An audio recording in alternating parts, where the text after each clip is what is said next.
Hi there. My name is Avijit Day, and I'm a technical marketing engineer for Collaboration Technology Group in Cisco. I focus on products like Cisco Meeting Server.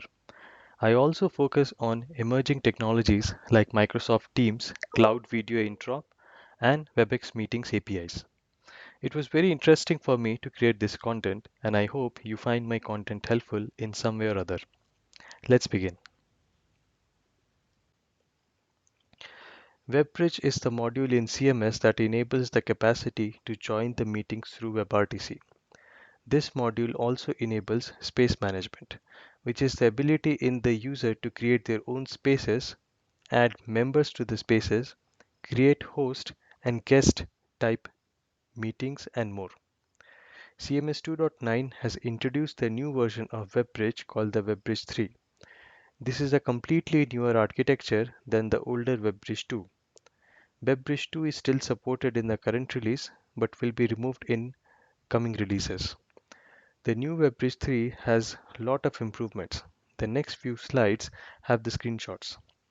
First is the user experience, which has been aligned with the WebEx experience. The user experience from clicking the join link to joining the meeting via the link, space search, and join from search has been revamped to look similar to WebEx. It also comes with a new user portal where you can create spaces using space templates. The templates have to be created before and assigned to the user. Without a template assigned, the user cannot create any space. You can create a different space template to enable the host guest kind of meeting. You can also see meeting related all info here. This is how the landing page looks like. I can choose to either join as guest or login. This is the home page. In the left, I see all the spaces I created or I am part of. In the center, I can click to join the spaces. Top right, forget me is nothing but log out. This is how you join a meeting from the home page. The user experience is very intuitive and fresh.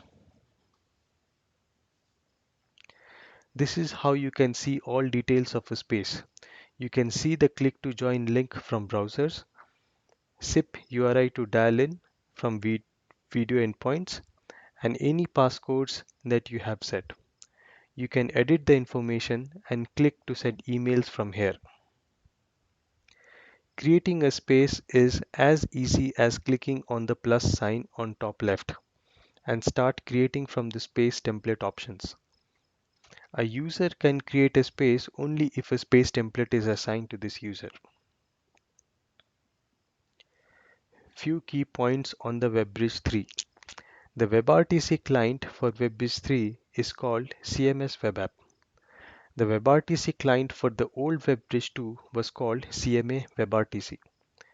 WebBridge 3 does not have an installable application CMA. WebBridge 3 is WebRTC offering only. CMA was the client that can be installed on desktops and mobile. If there is a need for a client, Jabber should be used. WebBridge 3 does not need the XMPP server. I talked about this in the CMS introduction section already. WebBridge 3 uses a new protocol to talk to call bridge.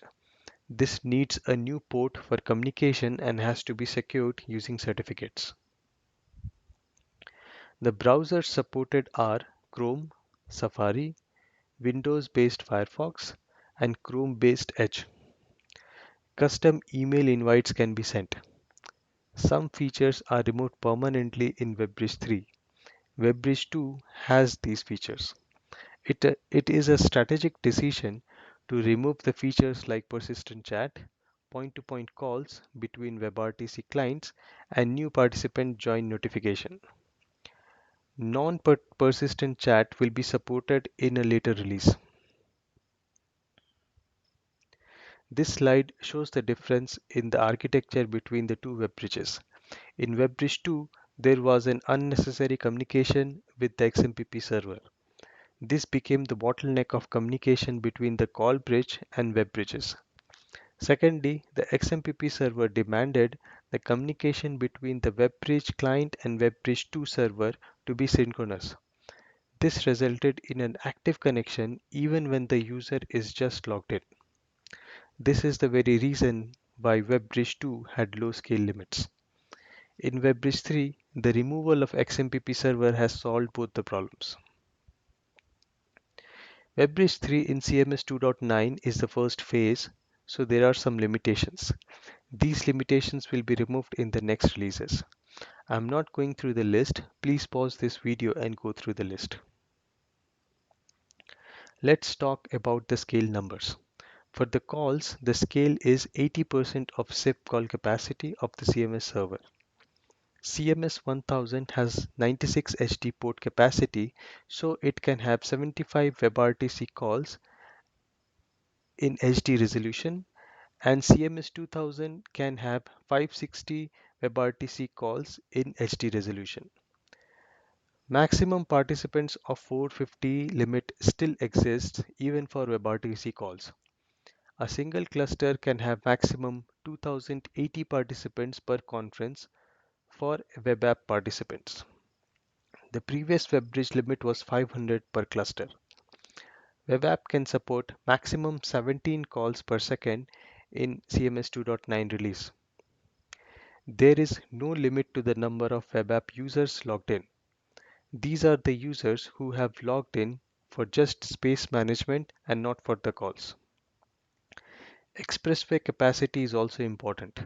These scale numbers are for the expressway release to 12.6. While recording this video, 12.6 was not released, but I'm sure it will be released when you will be watching the video. Single expressway can have either 200 of 720p 30 or 150 of 1080p 30 WebRTC calls. Clustering the expressway will increase the scale numbers by 4, maximum till 800. Web app over expressway can support maximum 6 calls per second in CMS 2.9 release. There is a large external scale design under discussions. Expect something in the CMS 3.0 timeframe. Let's talk about some design guidance. Web app is recommended to be used only when you have a guest user to join or space management, or if you cannot use the recommended installable client Jabber. The use case when Jabber is recommended are point-to-point calling between soft clients. Like I said, this feature has been removed in WebBridge 3. The second use case is persistent chat. This is available in Jabber and not in web app. If you like or prefer making SIP calls than HTTPS calls, Jabber is a SIP client, web app is HTTPS client. Both WebBridge 2 and 3 can run on the same CMS but on different port numbers. WebBridge supports both 264 and VP8, but in our testing, we observed VP8 to be much more resource intensive than 264. So we recommend using 264 over VP8. Let's look into some expressway points now. Expressway to 12.6 is not yet released when I recorded the video. Pre-12.6 expressway release has some limitations. WebBridge 3 cannot be used on the same expressway with OAuth enabled, which means both MRA and web app cannot be used in the same expressway. This issue is fixed with expressway release 12.6, and I'm sure when you will watch this video, the expressway release 12.6 will be released.